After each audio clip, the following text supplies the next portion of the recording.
the nightmare of a new order. A Führer, his people, and race. Crimes against humanity. A world of chaos and destruction. This is the story of humanity's darkest hour. The abyss.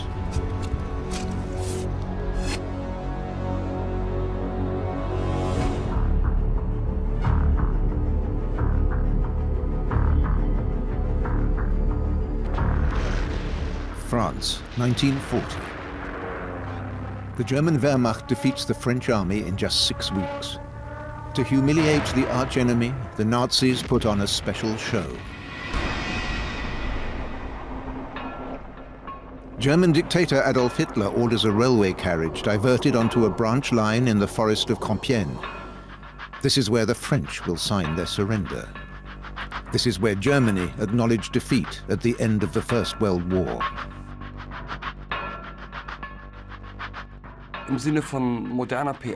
In modern PR talk, we'd say he staged it really cleverly. He won the hearts of very many Germans. They could now say, yes, good job, we're back, we really showed them. Adolf Hitler had experienced defeat in the First World War as a devastating blow and a personal insult. According to secret SS reports, victory over France in 1940 is the most inspiring moment Germans have experienced since the outbreak of World War II. Hitler is at the peak of his power.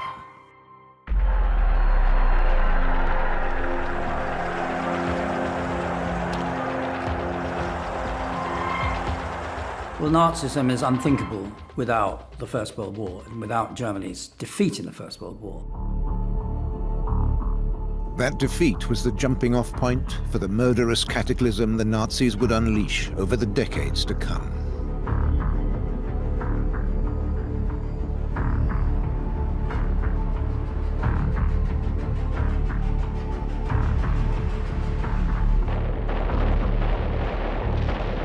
The First World War between 1914 and 1918 was the first truly global war. It was fought with revolutionary weapons, tanks, machine guns, warplanes, and gas. It was industrialized killing, a 4-year massacre.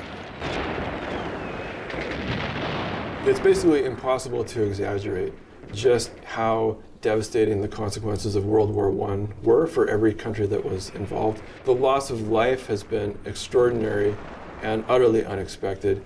This would pretty much literally touch every family. So you have to imagine a world in which everyone is grieving. Literally everyone is going to be grieving for someone. The First World War claimed an estimated 20 million lives, half of them civilians, with a further 21 million wounded.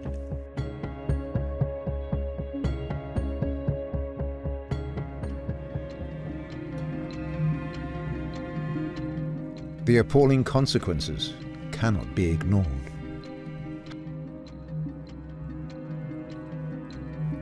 Hundreds of thousands are mutilated.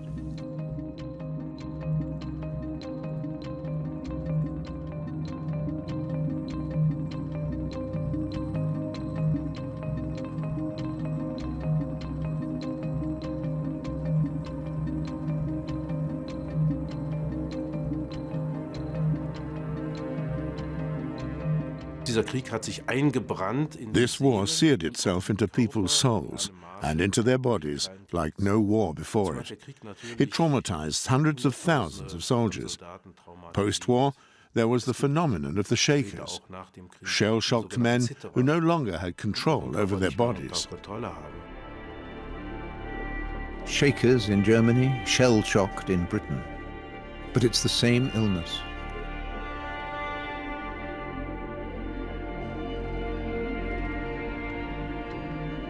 With wartime rationing, diseases like tuberculosis and rickets, often caused by malnutrition, are widespread in Germany.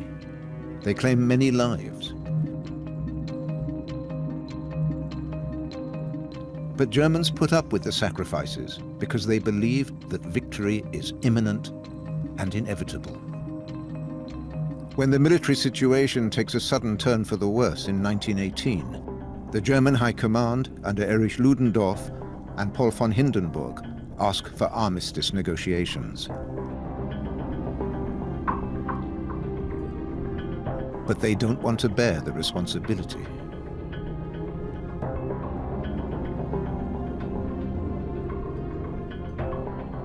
The High Command played a disastrous role. First, they lost the war.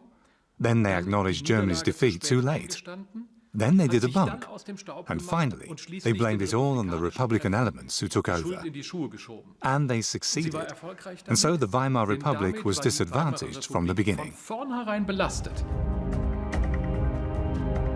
On November the 11th, 1918, the German Empire and the Western powers of Great Britain and France agree a ceasefire in a railway carriage in Compiègne.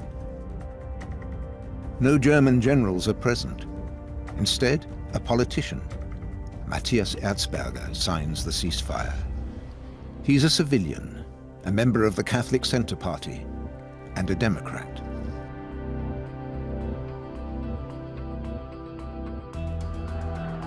Peace at last after 4 years of slaughter.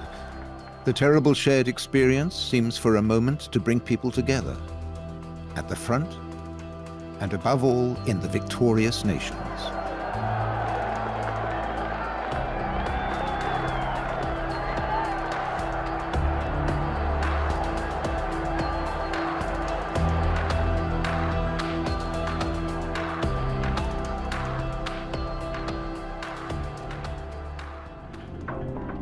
But at home, the Germans are stunned and bewildered.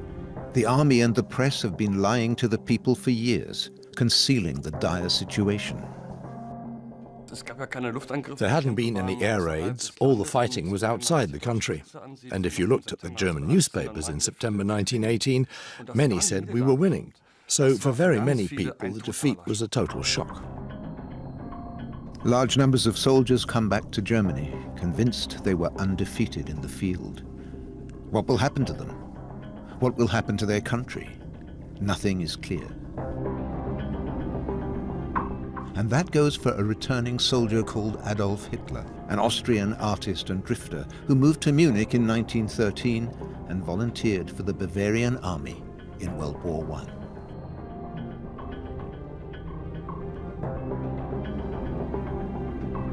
The First World War matters for Adolf Hitler first and foremost in order to explain his own politicization, radicalization.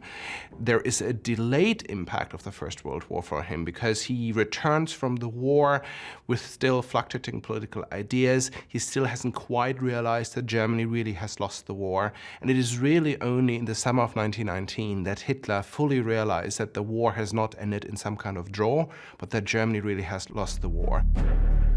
The defeat will soon be political fuel for the Nazis. 1918, Germany in the throes of revolution. Kaiser Wilhelm goes into exile in the Netherlands. Communists want to establish the rule of the workers. Liberals and Social Democrats plan to transform Germany into a republic. On November the 9th, 1918, Social Democrat Philipp Scheidemann acts. Arbeit und Soldat, das Alte und Morsche, die Monarchie ist zusammengebrochen. Es lebe das Neue, es lebe die Deutsche Republik. After the war, democracies are established in Austria, in Hungary, in Poland, Czechoslovakia, and the Baltic. Most will survive for just a few years. In Russia, the Bolshevists are fighting their way to power in a brutal civil war. Their communist utopia of equality and justice finds supporters all over the world. And it unleashes fear, especially among the middle classes. The Russian Revolution is a cataclysmic event. And not just for Russia, but for other European countries, including Germany. Many people in Germany, especially in the middle classes, but also on the extreme right, are afraid that the revolution will come to them. These are not groundless fears. Just 2 hours after Philipp Scheidemann proclaims German democracy, communist Karl Liebknecht declares Germany a socialist republic. Hatred poisons political discourse. A widely distributed leaflet demands, "Kill Liebknecht." The tone of political confrontation in the Weimar Republic was extraordinarily violent from the beginning, and in those confrontations in the 1920s, the word annihilation was meant entirely literally. To stop the socialist revolution, the Social Democrat Party forms an alliance with the army and the right-wing Freikorps militia. The aim is to defend democracy, but at the same time it strengthens the enemies of democracy on the right. On January the 15th, 1919, rightist militias murder the 2 communist leaders Karl Liebknecht and Rosa Luxemburg. The extremes radicalized one another after the First World War, and the rise of the communists had the added advantage for the Nazis that communism was already the bogeyman of the German middle classes. And so communism helped National Socialism to form an alliance with the conservative forces of the middle classes. Germany is a powder keg as nationalist groups gather. They're heavily armed and prepared for violence.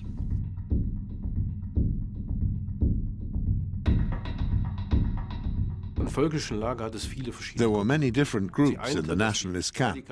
What they had in common was radical opposition to liberal democracy, their embrace of violence in support of their aims, and the fact that former frontline soldiers played an important role in them. But the radical right suffered by being full of self-appointed leaders who would often rather fight each other than combine to target their real political opponents. In Munich, the German Workers' Party has a new member, Adolf Hitler. In 1920, the year it becomes the National Socialist German Workers' Party, the NSDAP, Hitler's fanaticism attracts attention. In 1921, he compares the movement with the ministry of Jesus Christ. We may be small, but once a man stood up in Galilee, and today his teachings rule the entire world. In 1920, the NSDAP has just 1,700 members. In 1921, Hitler takes over as leader. By the end of 1922, membership has multiplied tenfold to 20,000. But the Nazis are still only an extremist splinter group. Soon it was clear that this party had no distracting internal leadership disputes. That was a great advantage as far as its effectiveness was concerned. Former Freikorps militant Ernst Röhm is responsible for the party's increasing use of violence. In 1931, he becomes leader of the notorious SA, the Stormtroopers. By the time the Nazis seize power, the SA will have murdered hundreds of people. Ernst Röhm plays a central role, especially in the early stages of the party's growth. The SA is certainly typical of a new style of politics that would have been unthinkable before 1914. It was a militarization of political life. The brutalization of politics is a problem in many countries. But Germany's Nazis will take violence and murder to a level the world has never seen before. Could that have been foreseen at the very beginning of the Weimar Republic?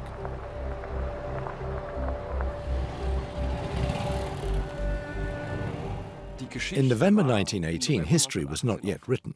It wasn't obvious Hitler would take power, that there would be a Second World War, that Auschwitz would happen. The Weimar Republic had its chance.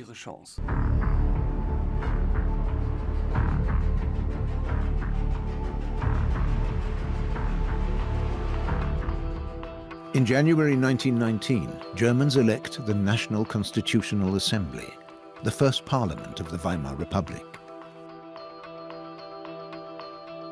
For the first time, men under 25 and women have the vote.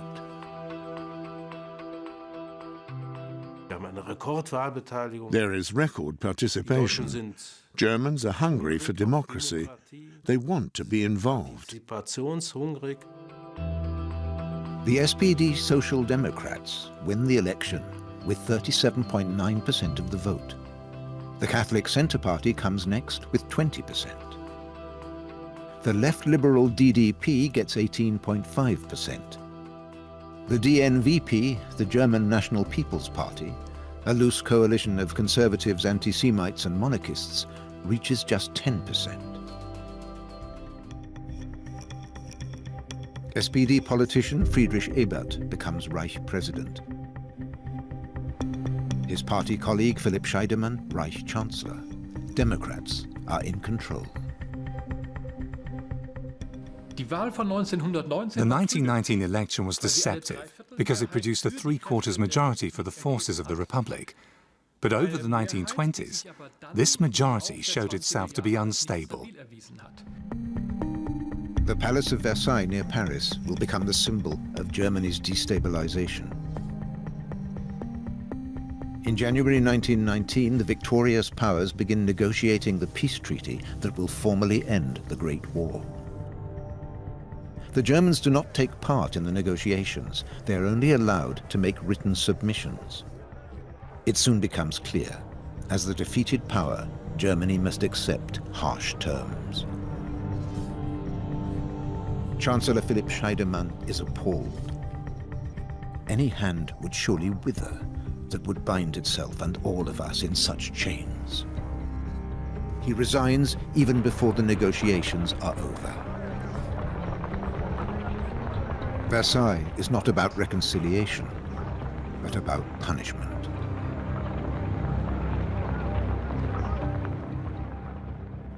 The French in particular wanted to hold up to the German people their moral guilt for this war, for all its destruction and its annihilation.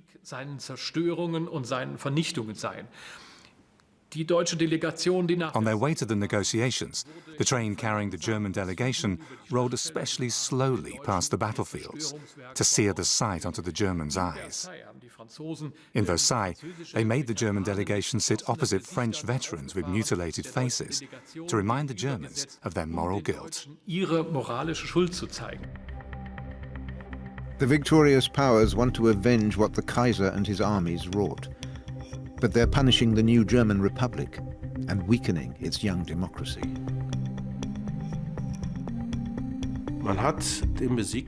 They didn't want to give defeated Germany a democracy bonus. Defeated Germany was now a republic and had adopted one of the most democratic constitutions in the world. But it was to be given no leeway. Bekam keine mildernden Umstände. The Allies write into the treaty that Germany shall lose all its colonies and 1/7 of its surface area. That means that around 10% of its population will now be living outside Germany's borders. In addition, Germany must pay reparations at a level still to be defined, and Germany will bear the entire guilt for the war. The draft treaty unleashes furious protests in a country that is already unstable.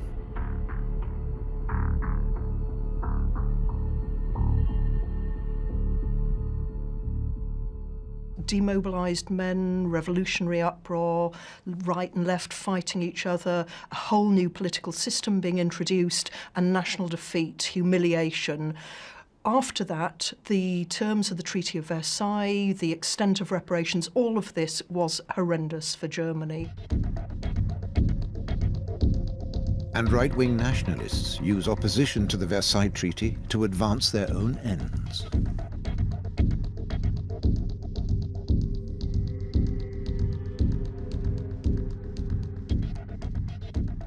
Versailles gave birth to a politics of revanchisme and resentment in Germany with horrific consequences.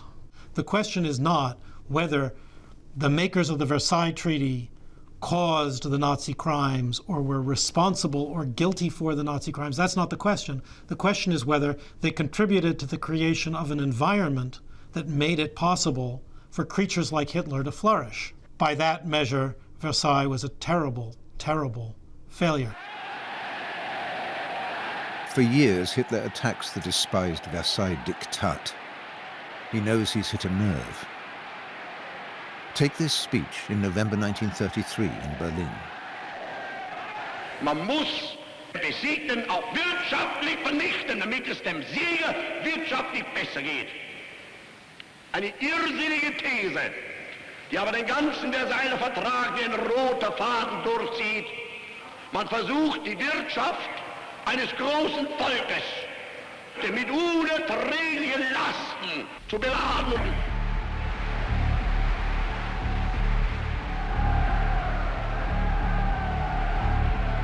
The Nazis encourage the feelings of many Germans that they're victims, using targeted lies.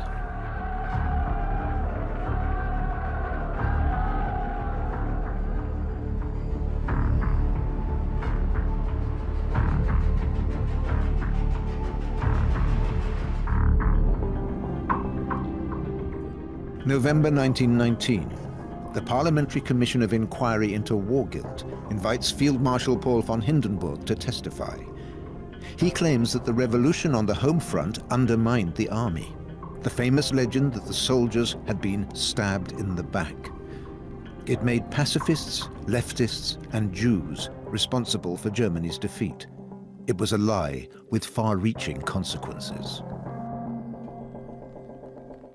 In the 1920s, the stab-in-the-back myth quickly developed into a crucial weapon of the right, because through it, the revolution and Weimar democracy itself could be tainted with the odium of betrayal.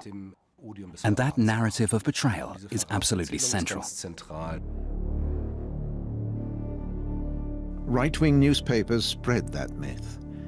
Many Germans are only too happy to believe the fantasy of an army undefeated in the field. They don't know that Hindenburg himself had demanded peace negotiations in 1918 because the military situation was hopeless. One senior officer does his best to tell the truth. In 1922, General Berthold Deimling makes a well-publicized speech.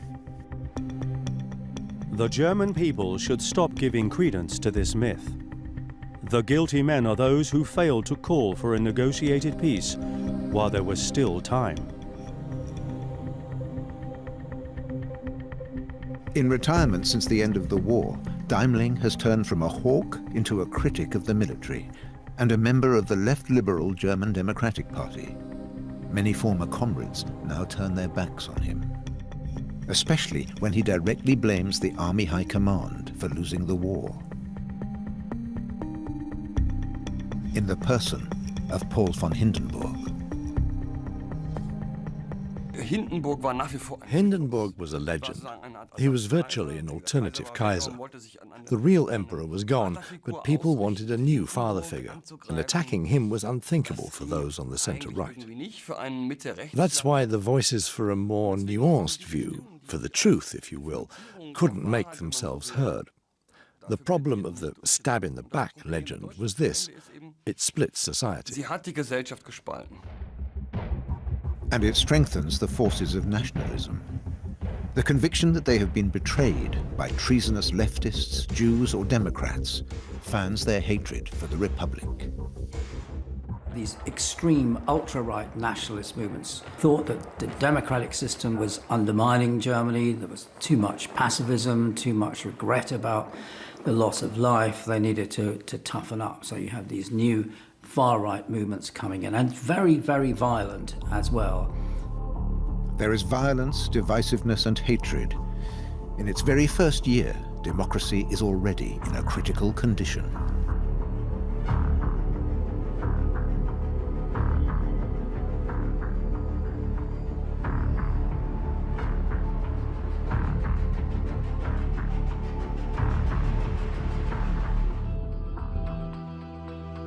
And yet at the same time, the Weimar Republic is beginning to show its potential. The economy is growing. Unions are negotiating higher pay and shorter hours. Old role models are breaking down. The number of women in employment increases from 500,000 in 1907 to close to 1.5 million in 1925. The 20s is very, very interesting because women get the vote and women can become politically active. And it's an extraordinary image as well in Weimar culture, women with short hairstyles and women smoking and women doing everything they want. So it's a fantastic image. It's supported very much in certain left-wing circles. The social upheaval can also be sensed in the nightlife. After years of misery, many want to enjoy themselves. Moral boundaries are shifting, especially in big cities like Berlin. It would be a mistake to identify the Weimar Republic totally with the modernization of culture that was happening in some urban areas. At this time, Germany is still very much a rural society and still very religious. So we shouldn't be too surprised that these attempts at modernization in urban centers were seen as going too far, and pretty soon they met with resistance. City dwellers are still in the minority. Approximately 80% of Germans live in small towns or in the country, a world away from the roaring 20s. Here, ideas of tradition, of a supposed German identity, of blood and soil, win support. A counter-movement to big city life. It's the illusion of purity. The Germans were in such a depressed state after the First World War, and so oppressed and so dishonored by the imposition of the Versailles Diktat, or at least that's how they felt. They'd had to go through the whole mess of the collapse of the empire. Diesen ganzen Schlamassel des untergegangenen Kaiserreiches hatten ertragen müssen. So it was wonderful to be told, things may be tough, but you are a master race. You have the best genes in the world. You are the ultimate race. That must be nurtured and preserved. They loved hearing that. At that time, the German race was a perfectly natural concept to most Germans. And to many Germans, Jews could not be part of it. Hatred for the Jews had a long tradition in Germany, as in the whole of Christian Europe. Radical anti-Semites picked up on old prejudices and took them to extremes, none more than Adolf Hitler. In 1920, in Munich's Hofbräuhaus, he fires up an audience of 2,000, attacking the Jews as parasites, destroying the health of the nation. A Munich newspaper describes him as the shrewdest, most astute rabble-rouser currently stirring up trouble in Munich. In a letter written a year earlier, Hitler had expressed even more extreme views. The final goal of anti-Semitism, he wrote, must irrevocably be the removal of the Jews. Anti-Semitism is the one field I can think of where Hitler in private is even more extreme than in public. Hitler says in between around 1920, 1921 and 1923, he says a few times that ultimately all Jews ultimately should be killed. And he says, well, once we're in power, we'll round up the Jews of Munich and we'll hang the first ones off the gallows on Marienplatz in the central square in Munich, and we'll let them hang there until they stink. Then we'll cut them off and we'll hang the next bunch of Jews. And we do the same thing in every German market square in Germany until not a single Jew is left. At the beginning of the 1920s, about 1% of Germany's population are Jewish. Many see themselves first and foremost as German, not Jewish. At that time, Germany was not considered a country unusually prejudiced against Jews. This was quite different from the situation in many Eastern European countries. If you think about it, the pogroms, the violence against Jews in Eastern Europe in the late 19th, early 20th century had been much more vicious than anything that had been known in Germany. At the beginning of the 20th century in the Russian Empire, right up to the revolution, there were pogroms against Jews. An estimated 50,000 Jews were killed in nationalist pogroms in Ukraine alone. In 1920, Hungary passed an anti-Jewish law to limit the numbers of Jewish students.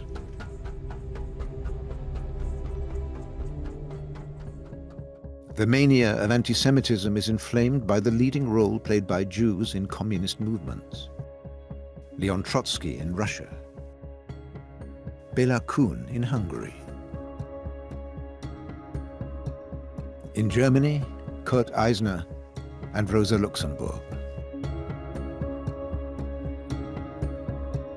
It is a perception that's fostered by people on the right that there is this link between Jewishness and communism, and so the Nazis in particular start using this term Judeo-Bolshevism, and this is perhaps the main thing that Hitler says he is against and that he is fighting. In fact, most of Europe's Jews have little sympathy for communists.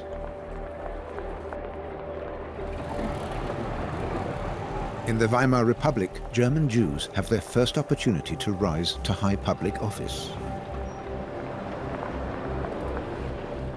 The full emancipation of German Jews in the Weimar Republic is used by its detractors as proof that Germany is now run by Jews. Walter Rathenau is a Jew, and since 1922, he's German foreign minister. Right-wing hatred of the Republic can now be combined with hatred of the Jews.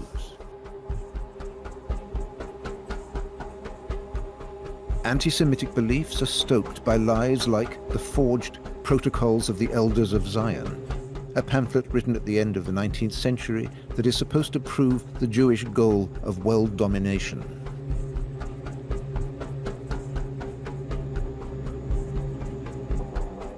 The Protocols of the Elders of Zion had a remarkable effect in the West, and especially in Germany, because they put in words what people were feeling. The Jewish Satan, this conspiracy. Rabbis planning the Jewish conspiracy for global domination. It existed, and it hit a nerve. And in Germany, anti-Semites also claimed that Jews shirked their duty to fight for the fatherland. In fact, almost 100,000 German Jews fought in the First World War, 10,000 of them as volunteers, in exactly the same proportions as non-Jews. One of the Kaiser's Jewish soldiers is Lieutenant Hugo Gutmann. He recommends one of his men for the Iron Cross. The soldier's name is Adolf Hitler.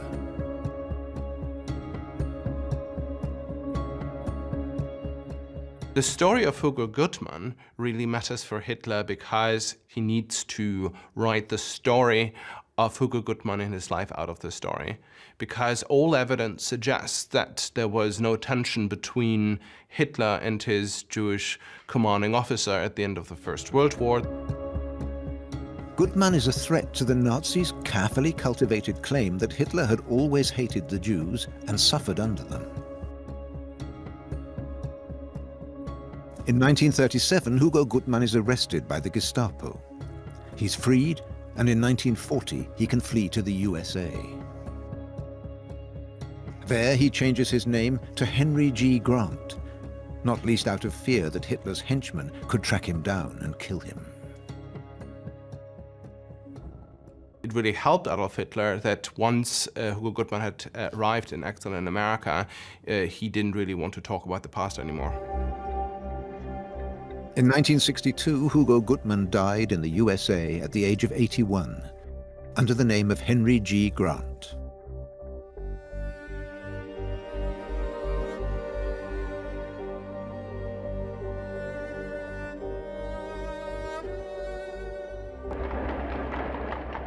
Other contemporaries were only too aware of the growing hatred against the Jews.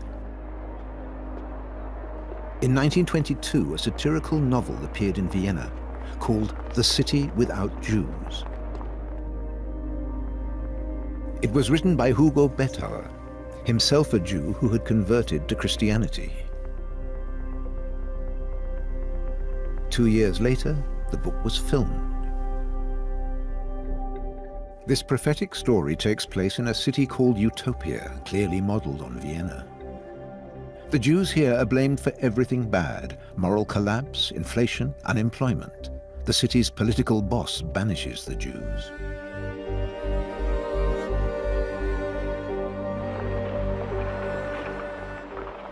The demagogue is fated as a hero, but the film ends differently from the reality a few years later.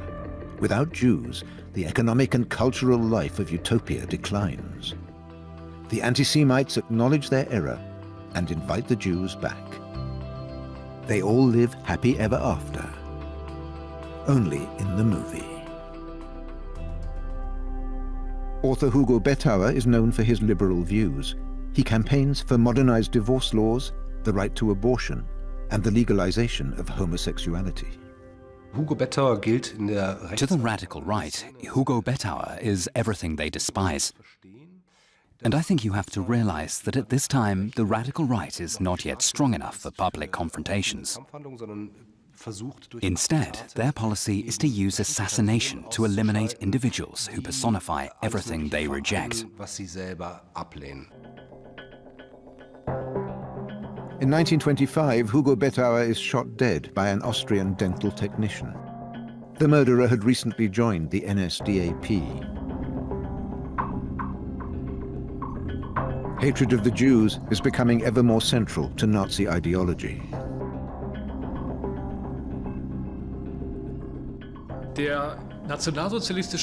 National Socialist anti-Semitism was far more than just classic scapegoating.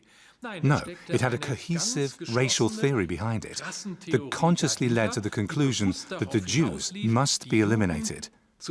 That was Hitler's goal. The Nazis are taking up dangerous ideas that are already widespread elsewhere, and not just in Germany.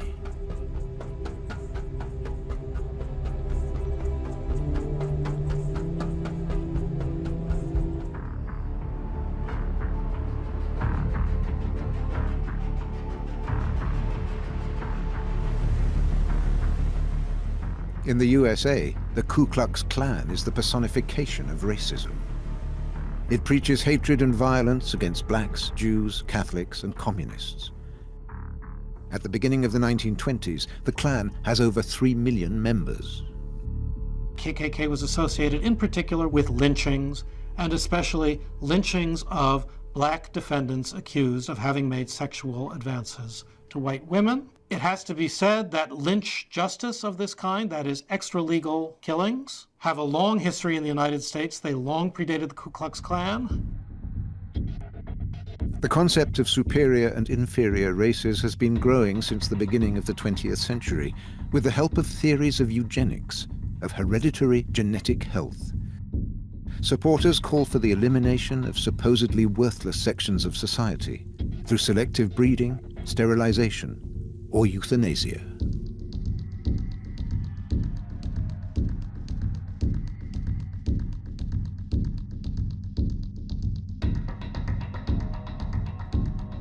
Proponents of this pseudo-science include future British Prime Ministers Winston Churchill and Neville Chamberlain before him.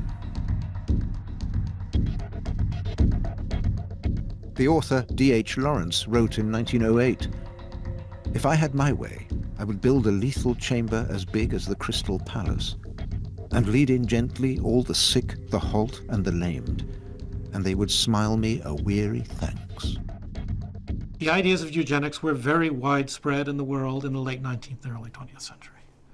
The U.S. stood out primarily in its eagerness, willingness, and capacity to introduce eugenic policies into law. That was what was exceptional about the United States. Among other things, among other practices, American law introduced forced sterilization.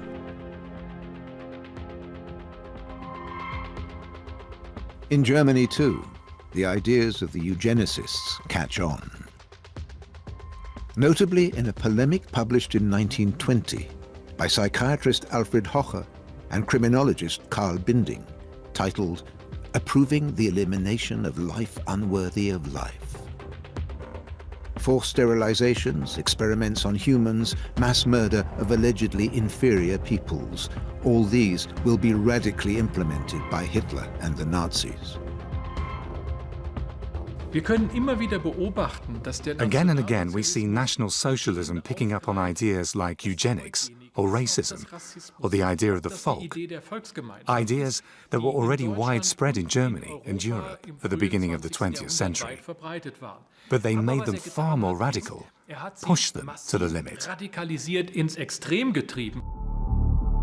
Extreme racists, anti-Semites and anti-democrats are still a minority in early 1920s Germany. They're allowed to express their beliefs openly. Few realize what is coming.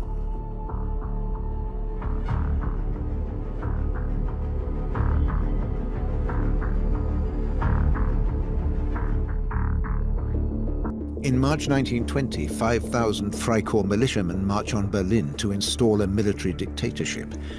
They're led by a civil servant, Wolfgang Kapp, and a general, Walter von Lüttwitz. The putsch fails.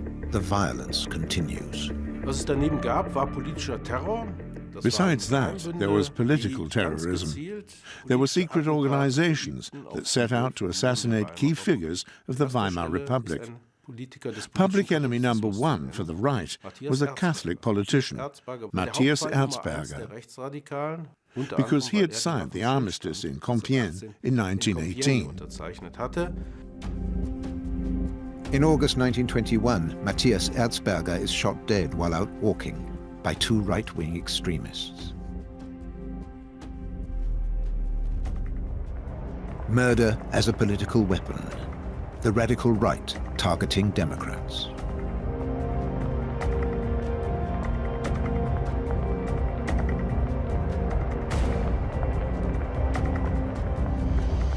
To the extent that we can understand the motivation of these extreme right-wing terror groups, it was as if they simply had to murder these people because of the way they were corrupting Germany. If you go around singing, "Cut down that Walter Rathenau, this godforsaken Jewish sow," that isn't just a slogan. For many, that's a call to action.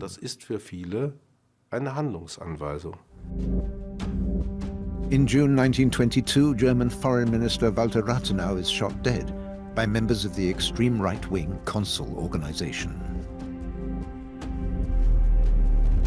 Rathenau's death is deliberately falsified with fake news. In an interview with Britain's Daily Express, Field Marshal Ludendorff insists Rathenau was murdered by communists. It's an outright lie, but a lot of people are willing to believe the real enemy is on the left. Both the police and the justice system treat the enemies of democracy on the right with leniency and understanding. When you look at political assassinations and left and right-wing violence, the courts are much more well-disposed towards violence on the right than on the left. They punish violence on the left very severely. They're extremely lenient when it comes to murders and political assassinations and violence on the right. There may have been a political revolution in 1918 with the switch to a republic, the end of the imperial system, but there hadn't really been a social and economic revolution, and so the old elites remain pretty much where they were, and the judiciary in particular remains conservative, nationalist, right-wing. Emil Julius Gumbel, a mathematician and pacifist, found that right-wing extremists committed 354 murders between 1919 and 1922. Left-wingers killed 22. Of the rightist murders, 326 went unpunished, compared to 4 of those on the left. German justice seems not blindfold, but blind in one eye. The beneficiary is the NSDAP, still a small party. The Nazis now want to reach out to new constituencies and broaden their appeal in the largely royalist middle classes. A charismatic war hero could be their entree. Hermann Göring.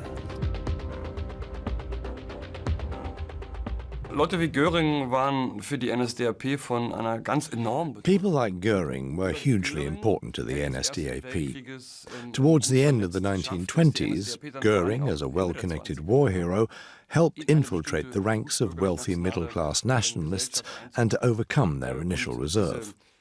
I don't think we should get involved with these hooligans. His fame as a wartime fighter pilot and his complete lack of scruples will propel Göring to wealth and power in Hitler's slipstream.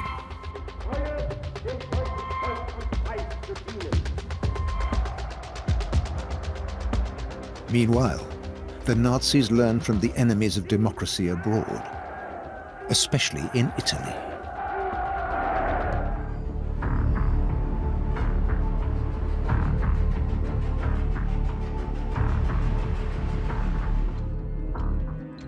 (1919). Even though it was on the winning side in the war, Italy is suffering from poverty, unemployment, and rioting. Though Italy gained parts of South Tyrol from defeated Austria, the Allies rejected Rome's other territorial demands. Victory in World War I is the Vittoria Mutilata, the crippled victory. The country sees itself as a victim of the peace of 1919. The same year, nationalist paramilitary groups, the Fasci di Combattimento, begin mounting brutal attacks on political adversaries, trade unionists, socialists, and liberals. A former socialist, Benito Mussolini, becomes their leader. He calls himself Il Duce, Führer in German. To many members of Italy's conservative and middle classes, fascism seems a bold new movement. They see Mussolini as a strong man, a visionary, who can create a new social order using authoritarian methods. The Italian government finances the fascists to combat the increasing chaos and to preempt the feared Red Revolution. By 1922, Mussolini wants more. He leads tens of thousands of fascists from all corners of Italy in the March on Rome. Mussolini threatens a coup d'etat, but makes it clear he's ready to negotiate. He's playing a double game, using legal methods to come to power while threatening to unleash terror. Italy's king bypasses parliament and appoints Mussolini prime minister. His is the first radical right-wing populist party to take power in Europe. In 1922, his party already has 220,000 members.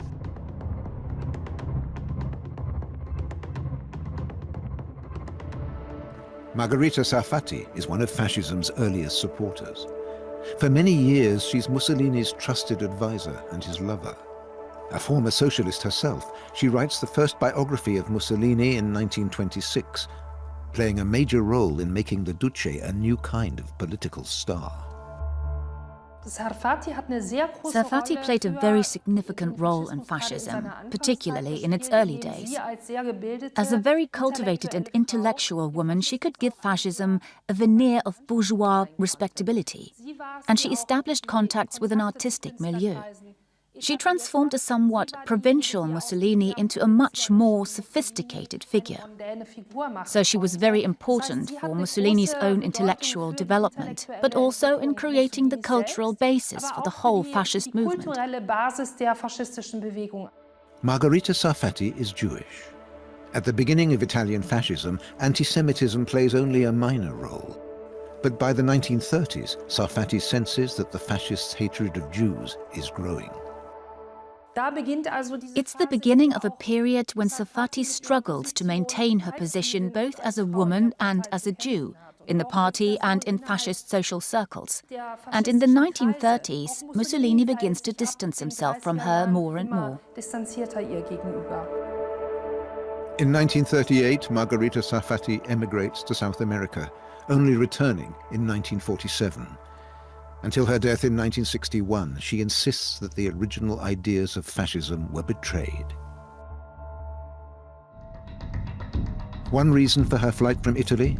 In 1938, her ex-lover introduces anti-Semitic race laws.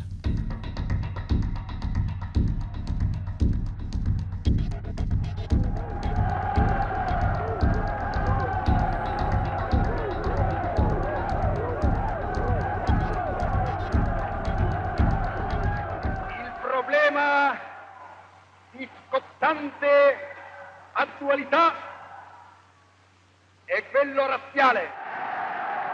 The Nazis in Germany keep a close eye on the rise of the fascists. As early as 1922, Hitler declares, "For now we shall look up to the fascists and admire them. Soon we shall show them that we intend to carry out actions of a quite different nature." Where the Italian influence really is in the belief that it's possible to go for power, and also for the kind of the representation of power, of how to mobilize people. In other words, for staging a takeover, and on the level of tactics and operations, the Italian case is absolutely important. Hitler and the Nazis draw their own conclusions from all of this. The slide into the abyss has begun. But there will still be chances to avert disaster.